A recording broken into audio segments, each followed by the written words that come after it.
La classification des créances. Par exemple, le client, vous avez vendu à des clients à crédit ou bien ils ont payé une partie, l'autre partie sera après. Donc, ça, c'est les clients. Donc, vos clients constituent votre portefeuille des créances. Les effets à recevoir, ça, on ne travaille plus avec les effets à recevoir. Avant, qu'est-ce qu'on faisait? Il y a un document, soit effet à payer, soit effet à recevoir. Ben, c'est comme une déclaration, comme quoi vous allez payer en telle date, mais il n'avait pas, il n'avait pas une valeur juridique. Donc, on ne travaille plus avec les effets à recevoir pour le moment. Mais avant, on travaillait avec les effets à payer et les effets à recevoir. Taxe à la consommation. Taxe à la consommation, par exemple, vous avez acheté des articles, vous avez payé la TPS 50 $ et la TVQ, vous avez payé par exemple 125 ou 130 $. Ça, c'est des taxes que vous avez payées sur les achats. Maintenant, vous avez vendu ces articles-là et vous avez perçu, vous avez collecté pour l'État la TPS et la TVQ. L'État, il va vous dire, écoutez, la TPS et la TVQ que vous avez perçues, que vous avez collectées au moment de vos ventes, ne vous appartiennent pas. Ne vous appartiennent pas. Ça appartient à l'État. Ce qui vous appartient, c'est les taxes que vous avez payées sur les achats. Ben, qu'est-ce qu'on va faire?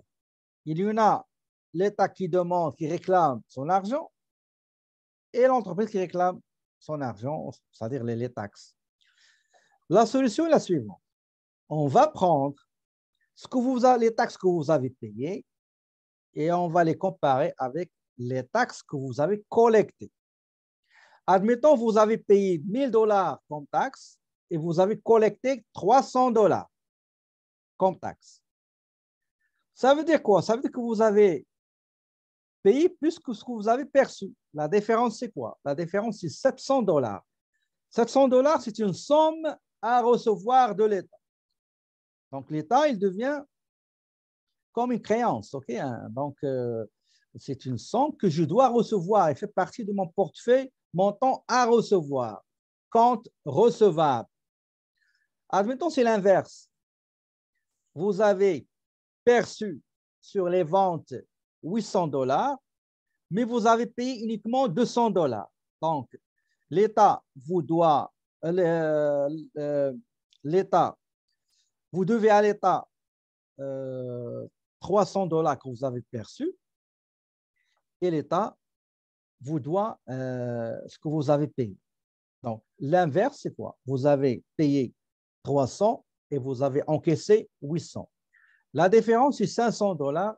Ça, c'est dans le passif. C'est une somme à payer. Ça va faire partie des comptes pillables. Impôt à recevoir. Impôt à recevoir, c'est la même chose. Quand vous allez faire la déclaration de fin d'exercice, ou bien soit exercice financier, ou bien année civile, à la fin, vous avez un impôt à recevoir, c'est-à-dire un remboursement à recevoir. Ça fait partie des créances qu'il faut s'attendre à recevoir. Il y a aussi les actionnaires et les employés. Les actionnaires et les employés, on commence par les actionnaires. Un actionnaire dans une entreprise incorporée, il va investir de l'argent, il attend que l'argent investi sera rémunéré. Donc, l'argent sera rémunéré. Il est investi, c'est un propriétaire, un investisseur, fait partie des actionnaires de l'entreprise. À la fin de l'année, on va calculer ce qu'on appelle le bénéfice net. Recettes, produits, revenus, moins les dépenses, moins impôts à payer, ça donne bénéfice net. Dans ce cas-là, qu'est-ce qu'on fait? Dans le conseil d'administration générale, qui va délibérer sur pas mal de résolutions, pas mal dans l'ordre du jour, on met de quoi on va parler. Donc, de quoi on va parler, qu'est-ce qu'on va décider, tout ça, on les appelle les résolutions. Parmi les résolutions, on va dire, nous avons dégagé un bénéfice net. Qu'est-ce que vous en pensez? Qu'est-ce que vous allez décider, vous, les actionnaires?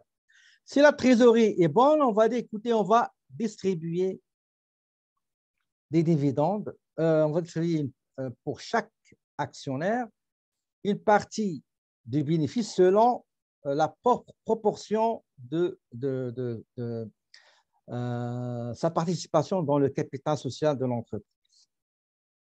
L'argent qu'on va prendre du bénéfice, si on va le distribuer aux actionnaires, on appelle ça les dividendes. Les dividendes, c'est la rémunération de l'argent investi par les actionnaires. D'accord? Donc, les actionnaires, l'argent qu'ils vont attendre comment dirais-je, de l'entreprise va constituer une créance. Une créance. En ce qui concerne les autres types d'entreprises plus populaires, par exemple, si en société de personnes, comme si on collectif, qu'on voit au chapitre numéro 8, ben, eux, on ne les appelle pas les actionnaires, on les appelle les associés. Donc, eux aussi, ils vont faire la même chose. Ils vont calculer le résultat net. S'il s'agit d'une perte, ils vont distribuer les pertes parce qu'ils vont les utiliser dans leur déclaration personnelle, le T1 et le TP1 du fédéral du Québec. Si c'est un bénéfice, ben, ils vont le partager aussi selon la proportion de leur apport dans l'entreprise. Il y a les avances aux employés. Quand vous allez donner des avances aux employés, ben vous allez vous attendre à ce que les employés remboursent l'avance. Et comment ils remboursent l'avance? C'est en retranchant, on fait un prélèvement, une retenue sur leur salaire. Quand je donne, par exemple, un salarié qui va gagner 1 000 $, il m'a demandé 500 $ comme avance avant la date du paiement de sa fiche de paie. Je lui donne 500 et je vais marquer ce montant-là dans l'actif, dans avance versée aux employés. C'est une somme qui doit être recevable. Les actionnaires, ils ont besoin de l'argent. Je vais leur donner du prêt. Donc, ce prêt-là, je dois le constater, l'enregistrer dans mon actif. Comme quoi, je dois faire attention, c'est un montant que les actionnaires doivent rembourser. Tout à l'heure, quand j'ai parlé des dividendes, c'est la partie passive. Okay? Donc, on doit payer. Quand il y a des dividendes à payer aux actionnaires, les actionnaires constituent ce qu'on appelle les créanciers. Okay? Les créanciers. D'autres classifications des créances, il y a quand vous allez, par exemple, faire un placement, vous allez faire un placement financier, il y a des intérêts qui ont été générés, on va vous envoyer un avis comme quoi il y a des intérêts à générer, vous allez les constater comme quoi c'est une somme à recevoir, recevable. Dividende à recevoir. Ici, c'est l'inverse. Ça veut dire que l'entreprise, il est actionnaire dans une autre entreprise. L'autre entreprise dans laquelle il y a une participation financière, il a calculé le bénéfice net et la participation de notre entreprise dans cette entreprise B, par exemple, notre entreprise A, l'autre CB, c'est 15%. On prend le bénéfice net, multiplié par 15%, admettons 55 000 $. 55 000 $, on va la constater comme dividende à recevoir dans l'actif. Charge payée d'avance. Charge payée d'avance, vous avez déjà vu ça en comptabilité 1 dans les travaux de régularisation de fin d'exercice. On va le revoir encore une autre fois dans le prochain cours projet digit en comptabilité dans la simulation Octopus. Par exemple, en septembre 2021, vous avez payé une prime d'assurance annuelle qui couvre la période 12 mois à partir à compter du 1er septembre jusqu'au 31 août 2022. Donc, vous avez payé pour 2021 et 2022. Au moment de la régularisation, vous allez, le principe comptable de la séparation des exercices ou bien la spécialisation des périodes, je dois indiquer l'information financière concernant l'assurance ne doit concerner que septembre, octobre, novembre et décembre, 4 mois de l'année 2021. Le reste doit figurer dans comment dirais-je, ces montants-là, je dois les mettre dans l'actif et en même temps, je dois les retirer de compte dans les charges assurance qui doit contenir uniquement la charge de 4 mois, septembre, octobre, novembre, décembre. Même chose pour publicité payée d'avance. Toute dépense payée d'avance pour une période qui chevauche entre 2021, par exemple, et 2022, la partie qui concerne le futur, c'est quelque chose qu'on va mettre dans les créances. Et au début de l'exercice, on va faire l'annulation pour intégrer, par exemple, le montant de l'assurance qu'on a mis à l'actif. On va créditer ce compte-là, assurance payée d'avance, et débiter la charge d'assurance.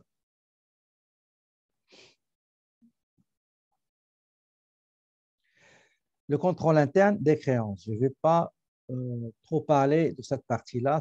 Vous allez le voir dans contrôle interne et audit et contrôle interne. Mais on voit quelques mesures pour ne pas tomber dans les problèmes financiers à cause de la mauvaise gestion des créances. Tout d'abord, c'est quoi le contrôle interne?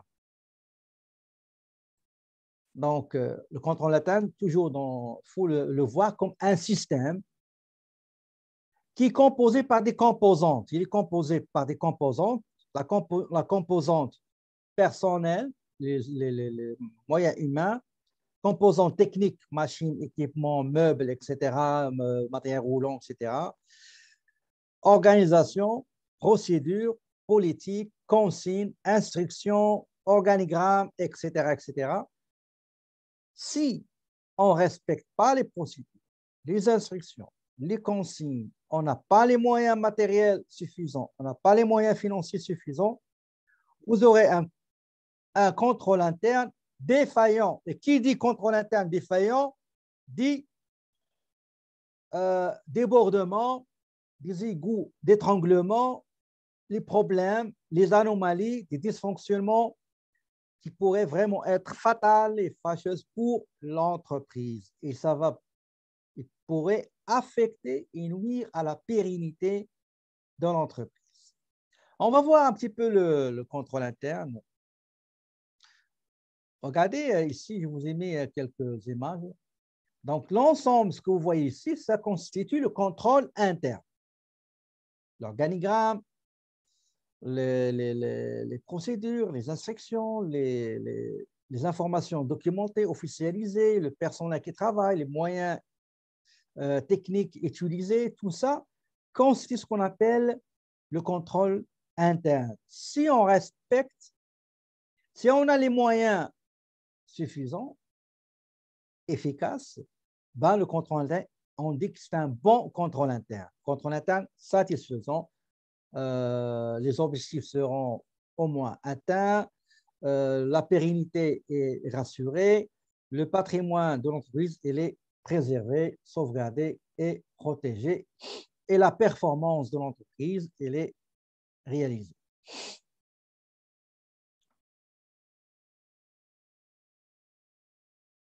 Donc, ça, vous pouvez le lire après. Dans la page du manuel 105, il parle des choses qui sont très, très importantes en ce qui concerne le contrôle interne. On va voir juste les plus importants, on ne va pas trop détailler. Il parle de la séparation des fonctions incompatibles. Il parle de l'analyse de la capacité du client à honorer ses échéances. Il parle des procédures de cheminement et préparation de la commande, de la préparation jusqu'à la livraison de la marchandise. Il parle aussi du système d'information utilisée, le système informatisé qu'on utilise pour le traitement des transactions. Il faut qu'il soit fiable, efficace. Et aussi, il parle d'un bon système d'aller chercher notre argent, c'est le système de recouvrement. Quelqu'un qui a levé sa main, ne sera pas long. On pose. Donc, la capacité de payer du client. Qu'est-ce que ça veut dire?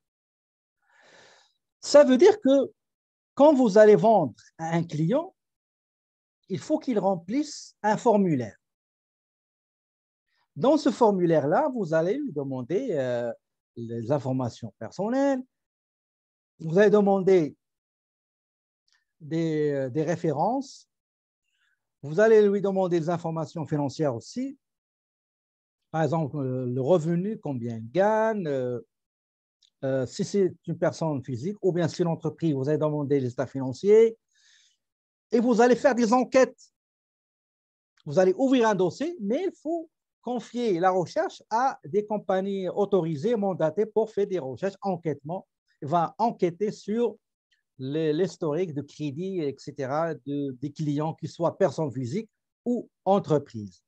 Ça, c'est très important de le faire. Si vous ne faites pas ça, ben vous aurez un contrôle interne défaillant.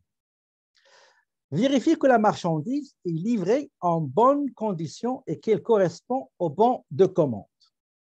Ça, vous allez, je crois que j'ai déjà parlé de ça, la chaîne commerciale. Admettons, dans le contrôle interne de la chaîne commerciale, vous avez mis des procédures. Vous avez dit, quand vous allez recevoir des demandes de prix d'un client, il faut le recevoir par écrit, par courriel, par la poste, par fax, télécopieur, jamais par téléphone. Une fois reçu, maximum une journée, il faut répondre le client. Qu'est-ce qu'on va envoyer? On va préparer ce qu'on appelle un devis. Dans d'autres pays, on appelle ça facture pro forma. Mais généralement, le mot devis, c'est le plus correct.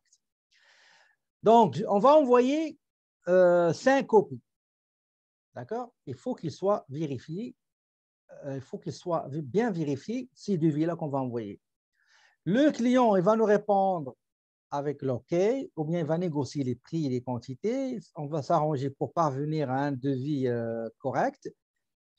Et il va nous demander d'envoyer la marchandise. Ici, le contrôle interne il est très important. Il faut mettre à l'intérieur de ce contrôle-là une procédure qui stipule que ne jamais envoyer la marchandise tant que vous ne receviez pas la confirmation de l'acceptation du client des termes édictés contenus dans notre devis. La confirmation se fait par un document commercial qu'on appelle le bon de commande. Si vous ne recevez pas un bon de commande, ne préparez pas la marchandise. Le bon de commande, c'est un document commercial préparé, émis par le client et envoyé à son fournisseur pour lui confirmer comme quoi il est d'accord avec tout ce qui est contenu, d'accord avec tous les termes évoqués et énumérés par le devis du fournisseur, à savoir le prix, moyen de transport, termes de paiement, modalités de paiement, politique de garantie, politique de remboursement, politique d'échange, etc., etc. Une fois on reçoit le bon de commande et on prépare la marchandise. Ici, encore une fois, le contrôle interne. Il faut envoyer la marchandise avec BL, avec bon de livraison, 5 copies ou 5 ou 6 exemplaires. Et il faut absolument que le client qui va recevoir la marchandise, il faut qu'il signe un des copies des bons de livraison et nous le fait retourner. Comme quoi, il a bel et bien reçu la marchandise. Donc, le bon de livraison, c'est un document commercial établi par le fournisseur et qui sera envoyé au client en plusieurs copies au duplicata, au exemplaire, et il faut absolument, catégoriquement, obligatoirement, il faut que le client signe une copie et ne la fait retourner pour qu'on soit sûr qu'on a livré la marchandise. Donc, une fois la marchandise livrée, on a notre BL, ben, on doit préparer la facture. Parfois, on envoie la facture et le bon de livraison.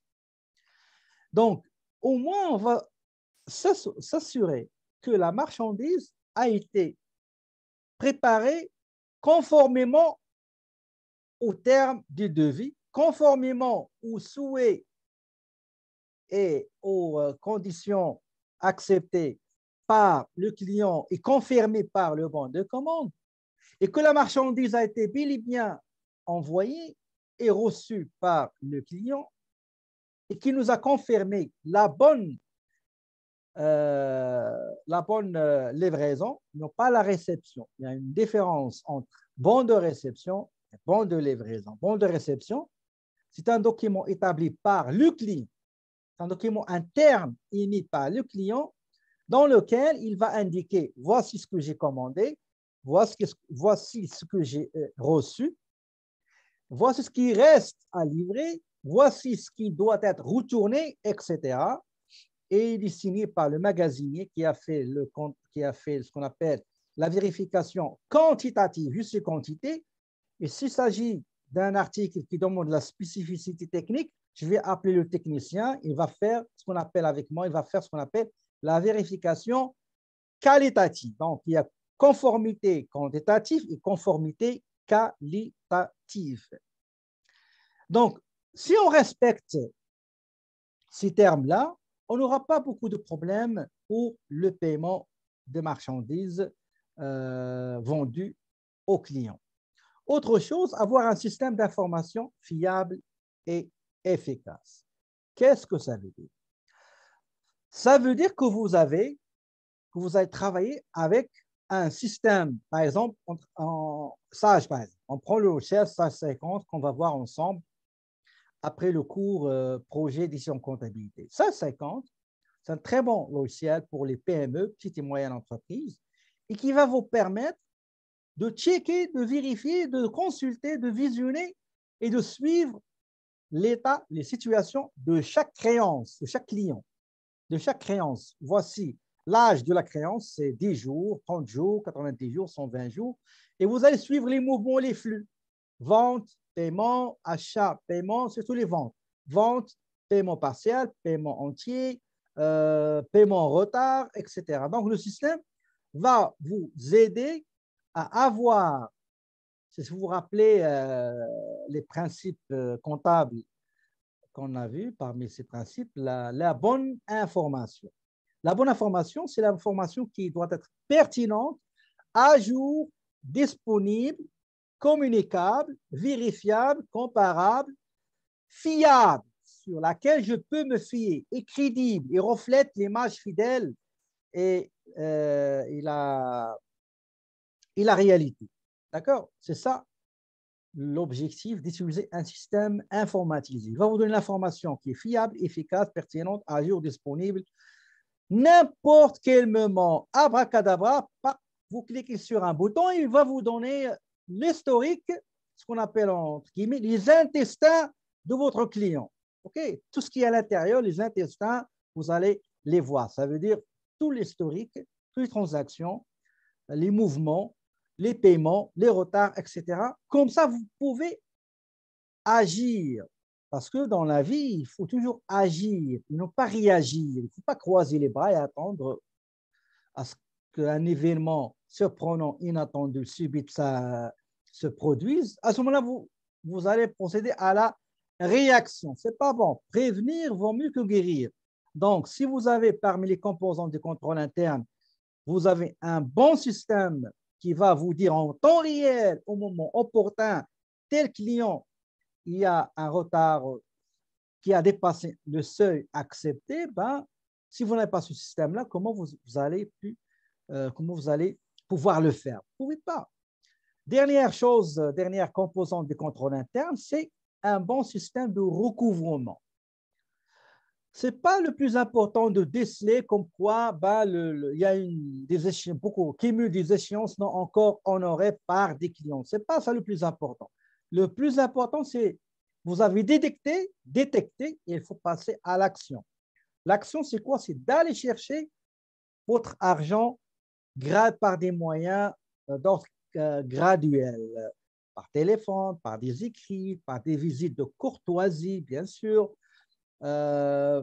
encore des rappels par téléphone, fax, courriel, visite encore une autre fois. Sinon, vous allez procéder aux moyens légaux disponibles pour vous parce qu'il ne faut pas laisser, si vous êtes sûr que ces créances-là ne seront jamais récupérées, seront irrécouvrables, il faut procéder aux moyens, bien sûr, je dis légaux et non pas les moyens illégaux. Donc, grosso modo, c'est ça le contrôle interne.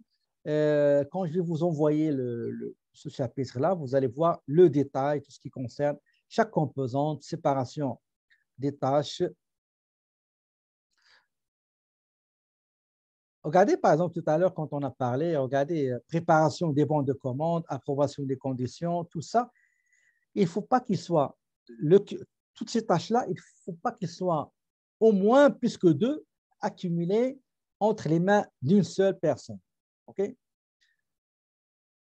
La capacité de payer des clients, donc ce qu'on appelle les politiques de crédit, donc on a parlé. Vous allez voir aussi le contrôle des marchandises, donc le circuit, la chaîne commerciale. Donc, au moment de la réception des demandes de prix, la réponse par un devis, la réception d'un bon de commande, la préparation de la marchandise, la livraison de la commande et enfin le règlement. Vente, etc. Tout ça, je vais vous l'envoyer. C'est des copies des documents commerciaux qu'il faut utiliser. Le système d'information dont je vous ai parlé. Ce que vous voyez maintenant, c'est le deuxième logiciel que vous allez voir dans la 5e session, c'est le Acomba. Regardez, vous avez un système qui va vous donner beaucoup de choses, des informations à n'importe quel moment concernant les créances, concernant les clients. Vous avez même un module appelé gestion des relations clientèle, CRM, Customer Relationship Management. Les rappels, appels en cours, les rappels d'appel, etc. Vous avez le client. Attendez, je vais vous montrer ça. Clients, les transactions, les rapports journaliers, les inscriptions, les factures, facturation, rapports de facturation, etc. Donc, il y a pas mal de choses très intéressantes que vous allez voir avec moi, bien sûr, si on reste en vie, deux logiciels, Sage 50 et celui-là, Acomba. Donc, l'utilité d'utiliser un système d'information fiable, c'est que à n'importe quel moment, vous pouvez savoir tout ce qui concerne un client. Donc, c'est vraiment, c'est très intéressant, c'est génial d'utiliser un système comptable. Le système de recouvrement, donc on a parlé tantôt, je vais juste il y a un petit schéma succinct qui vous montre, par exemple, la phase épistolaire. Épistolaire, ça veut dire quoi? Ça veut dire tout ce qui concerne les écrits. Donc, la première étape, c'est les écrits.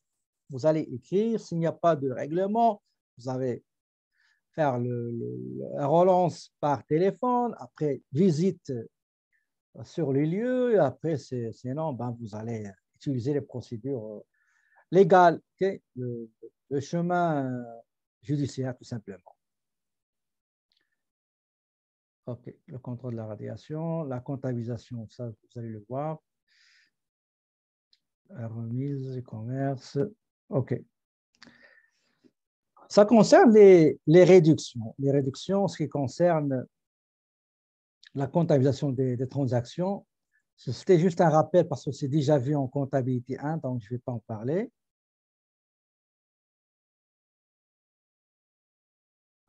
Juste une seconde.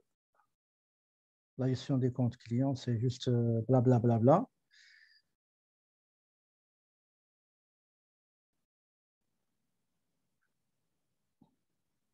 bla. OK.